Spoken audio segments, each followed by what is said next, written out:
உங்கள் வீட்டில் இருக்கிறவங்க வெள்ளை ட்ரெஸ் அதிகமாக போடுவாங்கன்னா இந்த ஒரு ப்ராடக்ட் உங்களுக்கு ரொம்பவே யூஸ்ஃபுல்லாக இருக்கும்.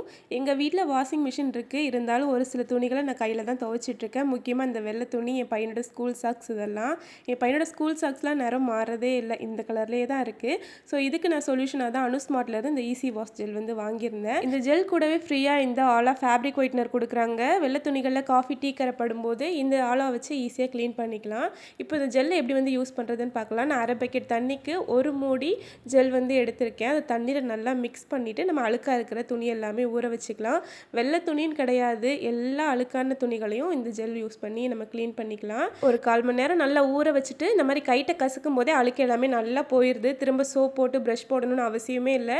என் பையனோட சாக்ஸ்லாம் பார்த்தீங்கன்னா நல்லா ஒயிட் கலரில் ஆயிடுச்சு. பிஃபோர் அண்ட் ஆஃப்டர் கிளிப்ஸ் கூட நான் ஆட் பண்ணுறேன், நல்ல டிஃப்ரென்ஸ் தெரியும். இவங்ககிட்ட இந்த ஜெல் மட்டும் இல்லாமல் நிறைய க்ளீனிங் ப்ராடக்ட்ஸ் வந்து சேல் பண்ணிட்டு இருக்காங்க. இந்த ப்ராடக்ட்டோட லிங்க் வேணால் லிங்க்னு கமெண்ட் பண்ணுங்கள், டேரெக்டாக டிஎம்க்கு சென்ட் பண்ணிடுறேன். இல்லைனா வாட்ஸ்அப் நம்பர் ஸ்க்ரீனில் கொடுத்துருக்கேன், நீங்கள் அதுலேயும் ஆர்டர் ப்ளேஸ் பண்ணிக்கலாம்.